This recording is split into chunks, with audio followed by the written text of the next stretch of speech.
ये कहानी है एक गरीब धोबी की, जो एक छोटे से गांव में अपना धोबीगिरी का काम किया करता था। धोबी के घर के हालात दिन ब दिन बिगड़ते जा रहे थे। घर में जो भी राशन था वो भी खत्म होता जा रहा था। फिर ऐसे ही एक दिन धोबी ने अपनी पत्नी से कहा, अब मुझे और यहाँ नहीं रहना। यहाँ तो ना कोई कमाई हो पा रही है, ना कोई काम मिलता है। अरे पड़ोस का गाँव बहुत बड़ा है, अब मैं वहाँ जाकर अपना धोबीगिरी का काम करूँगा।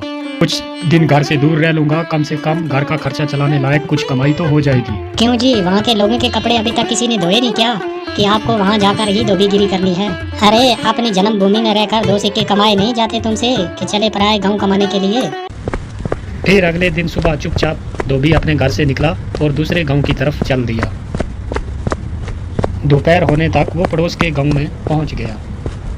हारा थका जब धोबी वहाँ पड़ोस के गांव में पहुंचा तो वो हैरान रह गया ये देखकर कि उससे पहले ही वहाँ पर बहुत सारे धोबी हैं जो अपना काम काज कर रहे हैं। अरे यहाँ तो इतने सारे धोबी मुझसे पहले ही अपनी दुकान लगाए बैठे हैं, ऐसे मुझ अनजान धोबी के पास ग्राहक कैसे आएंगे? लगता है इस गांव से भी खाली हाथ ही लौटना पड़ेगा वापस। नहीं नहीं, खाली हाथ भी तो घर नहीं जा सकता, लेकिन क्या करूँ? तभी फिर धोबी ने ग्राहकों को अपने पास बुलाने की एक तरकीब सोची। फिर उसने अपनी दुकान लगाई नदी के किनारे और वहाँ पर एक बड़ा सारा बोर्ड लगाया और बोर्ड पर बड़े बड़े शब्दों में लिख दिया, सबसे सस्ता धोबी।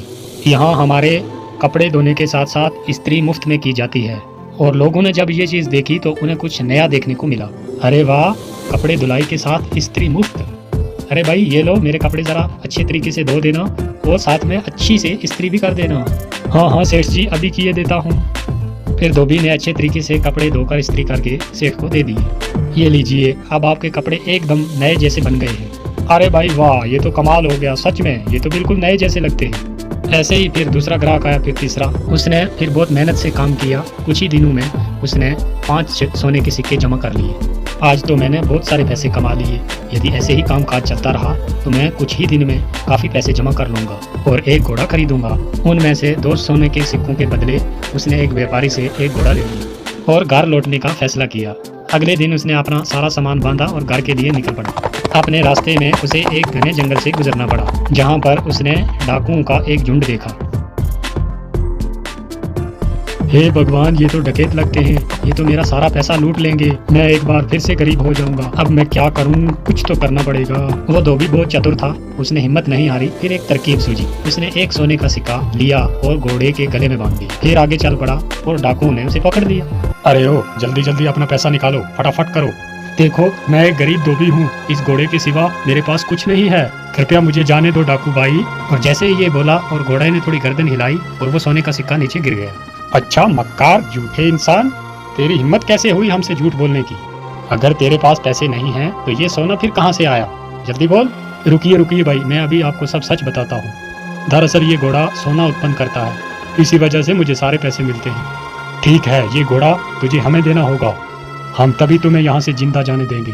नहीं नहीं, बिल्कुल नहीं, अगर मैं ये घोड़ा तुम्हें दे दूंगा तो मेरे पास तो कुछ भी नहीं बचेगा। चलो, इसके बदले हम तुम्हें 50 सोने के सिक्के देंगे। हाँ ठीक है, चलो एक बात का ध्यान रखना कि बारी बारी के साथ इस घोड़े को अपने पास रखना, वरना आखिर में तुम पैसे के लिए लड़ते ही रह जाओगे। धोबी ने घोड़ा बेच दिया और अपने घर की तरफ चल पड़ा और वो बहुत खुश था कि उसे सोने के काफ़ी सिक्के मिल गए और उन पैसों से उसने अपने गाँव में थोड़ी सी ज़मीन खरीदी। और इसी बीच वो डकैत भी उस घोड़े को लेकर अपने अड्डे पे पहुंच गए। वहां डकैतों के सरदार ने अपने आदमियों से कहा, इस गिरोह के सरगना होने के नाते इस घोड़े को सबसे पहले मैं ही अपने पास रखूंगा। उन सब ने सरदार की बात मान ली और घोड़ा सरदार अपने साथ लेकर रात चला गया। अगली सुबह जब वो उठा तो उसने देखा कि उसके अस्तबल में कुछ भी नहीं था। उसने पूरा अस्तबल सही से देखा, वहाँ कुछ भी नजर न आया और वो जान गया कि उस धोबी ने उसको बेवकूफ़ बना दिया। इस बीच एक और डकैत वहाँ पर आया। सरदार, आपको सोना मिला, हमें भी जरा बताइए कि घोड़े ने कितना सोना उत्पन्न किया, कितने सिक्के मिले आपको? तुम खुद ही पता लगा लोगे जब ये घोड़ा आज रात तुम्हारे पास रहेगा, ठीक है? और सरदार ने किसी से कुछ नहीं कहा क्योंकि वो किसी के सामने बेवकूफ नहीं बनना चाहता था। फिर एक एक करके सभी डकैतों ने घोड़े को अपने पास रखा, पर उसमें से किसी को कुछ भी नहीं मिला और वो सब समझ गए कि उन्हें उस धोबी ने बेवकूफ बनाया। अरे दोस्तों, उस धोबी ने हमें बेवकूफ बनाया है, अब हम उसे सबक सिखाएंगे। सरदार, उसने ये साधारण सा घोड़ा हमें 50 सोने के सिक्कों के बदले दिया है, बहुत बड़ा धोखा हो गया, हम उससे अपना पैसा वापस लेंगे सारा। दोस्तों, अगर आपको वीडियो पसंद आया तो लाइक और सब्सक्राइब जरूर करना। मैं हूँ बुग्गू, फिर मिलेंगे अगले वीडियो में। टाटा।